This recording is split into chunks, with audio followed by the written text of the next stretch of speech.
ಕಂಪ್ಲಿಗೆ ಮೀನುಗಾರಿಕೆ ಸಚಿವ ಮಂಕಾಳ ಎಸ್ ವೈದ್ಯ ಭೇಟಿ. ಸಚಿವರನ್ನ ಸ್ವಾಗತ ಮಾಡಿಕೊಂಡ ಶಾಸಕ ಜೆಎನ್ ಗಣೇಶ್. ಅಂಬೇಡ್ಕರ್ ಸರ್ಕಲ್ನಿಂದ ಗಂಗಾವತ ಸಮಾಜದ ಏರಿಯಾವರೆಗೂ ಬೈಕ್ ರ್ಯಾಲಿ.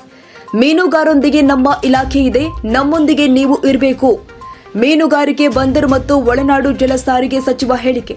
ಈ ಭಾಗದ ಮೀನುಗಾರರಿಗೆ ಹೆಚ್ಚಿನ ಸವಲತ್ತು ಕೊಡುವ ಕೆಲಸ ನಮ್ಮ ಇಲಾಖೆ ಮಾಡುತ್ತೆ.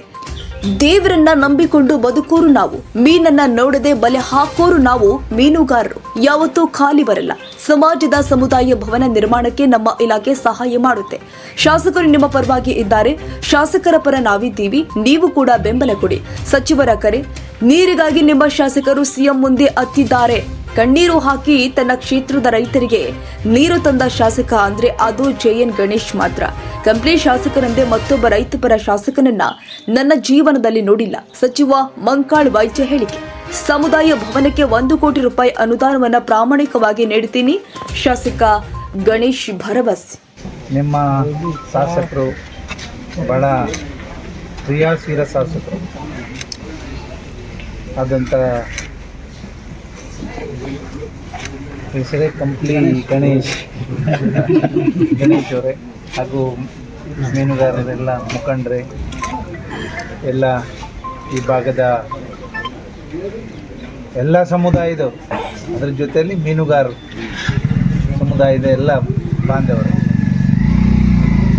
ಭಾಳ ಸಂತೋಷ ಆಯಿತು. ನಾನು ಬರಲಿಕ್ಕೆ 1 ಗಂಟೆ ಲೇಟ್ ಆಯಿತು. ಅಲ್ಲಿ ಒಂದು ಕಾರ್ಯಕ್ರಮ ಅಂದರು, ಮತ್ತೊಂದು ಊರಿಗೆ ಹೋಗಲೇಬೇಕು, ಮೀನುಗಾರದ್ದು ತೆಪ್ಪ ಅದೆಲ್ಲ ಪಡ್ಕೊಂಡು ಹೋಗ್ಬಿಟ್ಟಿದ್ದೆ.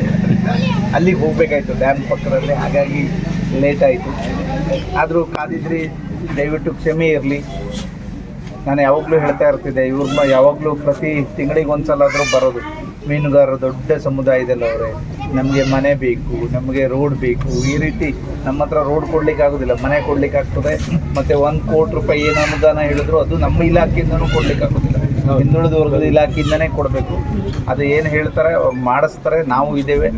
ಮತ್ತೆ ಏನಾದರೂ ವ್ಯತ್ಯಾಸ ಆದರೆ ನಾವು ನಿಮ್ಮ ಜೊತೆ ಇದ್ದು ಆ ಕೆಲಸ ಮಾಡಿಸ್ಲಿಕ್ಕೆ ನಾನು ರೆಡಿ ಇದ್ದೀನಿ. ನಿಮಗೆ ಒಳ್ಳೆ ಶಾಸಕರು ಸಿಕ್ಕಿದ್ದಾರೆ. ನಾವು ಯಾವಾಗಲೂ ಮೀಟಿಂಗಲ್ಲಿ ಕೂತಾವಾಗ ಮಾತಾಡೋದು, ನಾವು ಇವ್ರ ಬಗ್ಗೆನೇ ಮಾತಾಡೋದು. ಅಂದರೆ ಎಷ್ಟು ಒಂದು ಇಲ್ಲಿ ಏನು ಹೇಳಿ ಹೋಗ್ತಾರಲ್ಲ, ಅಲ್ಲಿ ಹೋಗಿ ಗಲಾಟೆ ಮಾಡಿ ಅಥವಾ ಪ್ರೀತಿಯಿಂದ ಕೇಳಿ, ಗಲಾಟೆನೂ ಮಾಡಬೇಕಾಗ್ತದೆ ಕೆಲವು ಸಂದರ್ಭ, ಕೇಳಿ ನಿಮಗೆ ಮುಡಿಸುವಂಥ ಕೆಲಸ ಮಾಡ್ತಾ ಇದ್ದಾರೆ. ನಾವು ಮಾಡೋದಿಲ್ಲ, ಅಷ್ಟು ಒಳ್ಳೆ ಕೆಲಸ ಮಾಡ್ತಾ ಇದ್ದಾರೆ. ಅಂಥವ್ರು ಬೇಕು. ಏನು ನಮಗೆ ಸಾಮಾನ್ಯ ಜನಕ್ಕೆ, ಬಡವರಿಗೆ ಸ್ಪಂದಿಸುವವರು ಬೇಕು, ಅವ್ರ ಜೊತೆ ಇರುವವರು ಬೇಕು. ಇಲೆಕ್ಷನ್ ಬಂದ್ಗಳಿಗಿಲ್ಲಿ ಇರುವವರು ಬೇಡ, ಯಾವಾಗಲೂ ಇರುವವರು ಬೇಕು. ನಿಮ್ಮದು ಇಲ್ಲಿ ಸಮಸ್ಯೆಯನ್ನು ಹೊತ್ಕೊಂಡು ಅಲ್ಲಿ CM ಹತ್ರ, DCM ಹತ್ರ, ಮಂತ್ರಿಗಳ ಹತ್ರ 1 ನಿಮಿಷನೂ ಕೊಡೋದಿಲ್ಲ. ಗರ ಗರ ಗರ ಗರ ನಾನೇ ಕೇಳೋದು, ಏನು ಕೆಲಸ ಮಾಡ್ತಿದ್ವಿ ಅಂತ. ಒಳ್ಳೆ ಐಕ್ಯ ಮಾತ್ರ ನಿಮ್ಮದು ಒಳ್ಳೆ ಇದೆ. ಎಲ್ಲ ಮೀನುಗಾರರು ಅವ್ರ ಪರವಾಗಿರಿ. ನಿಮ್ದು ಏನೇ ಕೆಲಸ ಇದ್ದರೂ ನಮ್ಮ ಇಲಾಖೆಯಿಂದ ಅಂತೂ ಆಗ್ತದೆ. ಮನೆ ಇರಲಿ ಅಥವಾ ಬೇರೆ ಬೇರೆ ಏನೇನು ನಮ್ಮ ಸವಲತ್ತಿದೆ ಆದಷ್ಟು ಜಾಸ್ತಿ ಕೊಡುವಾಗ ಮಾಡ್ತೀನಿ ಈ ಭಾಗದಲ್ಲಿ. ಯಾಕೆಂದರೆ ನಾನು ನೋಡಿದೆ, ಈಗ ಬರುವಾಗ ಭಾಳ ಬಡವರಿದ್ದಾರೆ, ಭಾಳ ಕಷ್ಟದಲ್ಲಿದ್ದಾರೆ. ನೀವು ದೇವ್ರು ನಂಬ್ಕೊಂಡು ಬದುಕುವವ್ರು ನಾವು. ಮೀನು ನೋಡದೆ ಬಲೆ ಹಾಕೋ, ದೇವ್ರು ನಮ್ಮ ಪರವಾಗಿರೋದು, ನಾವು ಖಾಲಿ ಬರೋದಿಲ್ಲ ಯಾವಾಗ. ಹಾಗಾಗಿ ಅದನ್ನು ನಮಗೆ ಬೇಕೇ. ವಿಶ್ವಾಸ, ಪ್ರೀತಿ ಇದು ಭಾಳ ಮುಖ್ಯವಾದ್ದು. ಇದಿದ್ದಲ್ಲಿ ಎಲ್ಲನೂ ಇರ್ತದೆ. ಅದೇ ರೀತಿಯಲ್ಲಿ ನೀವು ಶಾಸಕರು ಒಟ್ಟಾಗಿರಿ, ನಿಮ್ಮ ಜೊತೆ ಸರ್ಕಾರ ಇರ್ತದೆ. ಶಾಸಕರು ಏನು ಹೇಳ್ತಾರೆ ಕೆಲಸ ಮಾಡುವಂಥ ಎಲ್ಲ ಮಂತ್ರಿಗಳು ಇದ್ದಾರೆ. ನಾವೆಲ್ಲರೂ ನಿಮ್ಮ ಪರವಾಗಿ ಇರ್ತೇವೆ.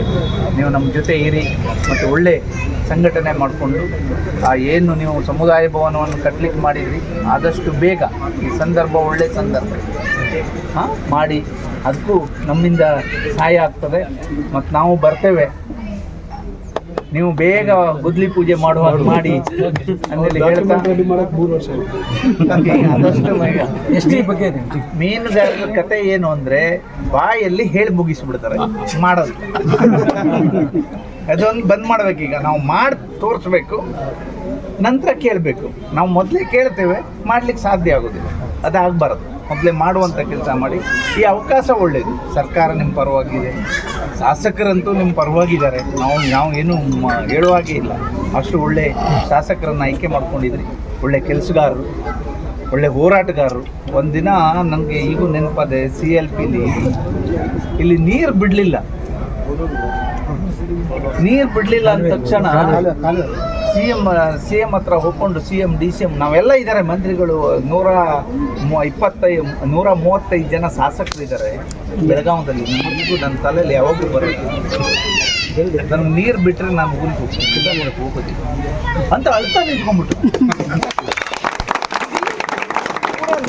125 ಜನ ಪರವಾಗಿ ನಿಂತರು. ನಾವು ನೀರು ಬಿಟ್ಟುವಿನ ನಾವು ಇದು ಮಾಡೋದಿಲ್ಲ.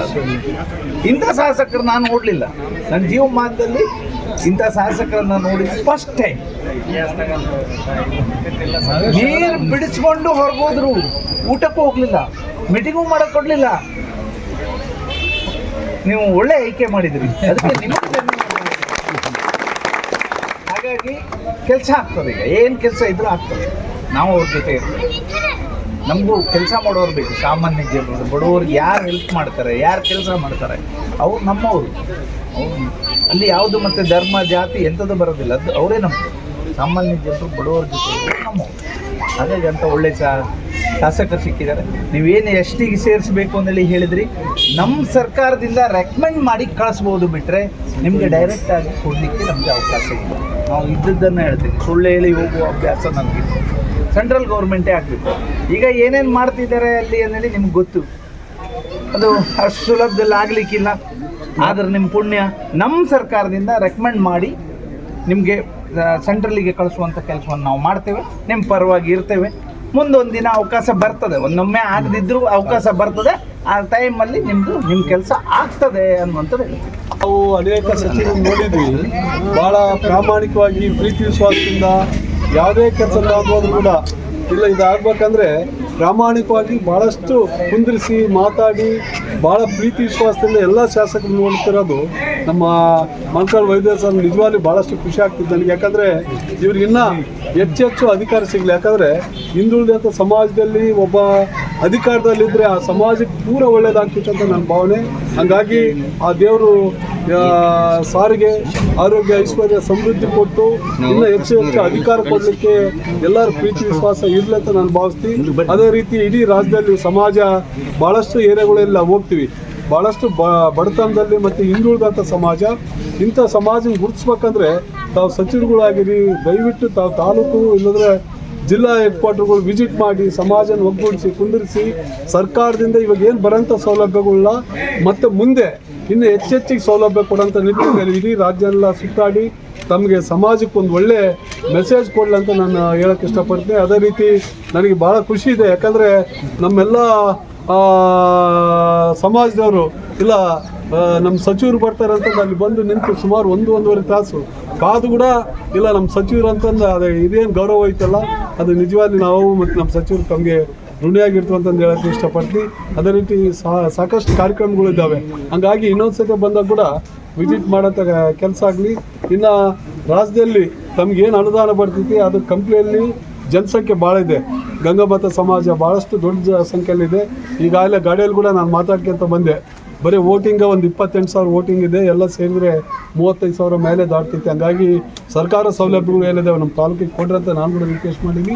ಅದಾದಮೇಲೆ ತಾವಿವತ್ತು ಆ ಜಾಗ ರಿಜಿಸ್ಟ್ರೇಷನ್ ಆದ ಕೂಡಲೇ 1 ಕೋಟಿ ರೂಪಾಯಿ ಅನುದಾನ ಬಿಡುಗಡೆ ಏನು ಕೇಳಿದ್ದೀರಲ್ಲ, ಪ್ರಾಮಾಣಿಕವಾಗಿ ಅದನ್ನು ಕೂಡ ನಾನು ಇವಾಗಲೇ 1.5 ವರ್ಷ ಆಯ್ತು MLA ಆಗಿ. ನಿಮ್ಮದು ಭಾಳ ಲೇಟು, ಅಂದರೆ ಜಲ್ದಿ ಮಾಡ್ಕೊಂಬಲ್ಲ. ಅದ್ರ ಹಿಂದೆ ನಾನು ಕೂಡ ಫಾಲೋಅಪ್ ಮಾಡಿ ಸುಸ್ತಾಗಿ ನಾನು ಸುಮ್ಮನೆ ಬಿಟ್ಟಿದ್ವಿ. ಹಂಗಾಗಿ ಅದನ್ನ ಆದಷ್ಟು ಬೇಗ ಮಾಡಿದ್ರೆ ಸಮಾಜದಲ್ಲಿ ಯಾವ ಸಣ್ಣ ಪುಟ್ಟ ಮದುವೆ ಏನು ಶುಭ ಕಾರ್ಯಗಳು ಆದರೂ ಅನುಕೂಲ ಆಗ್ತೈತಿ, ಗರನ್ ಮಾಡಿಕೊಡ್ರಿ. ಅದನ್ನ ಕೂಡ ಪ್ರಾಮಾಣಿಕವಾಗಿ ನಾನು ಕೈಲಿಸಿ ಏನಾಗ್ತೈತಿ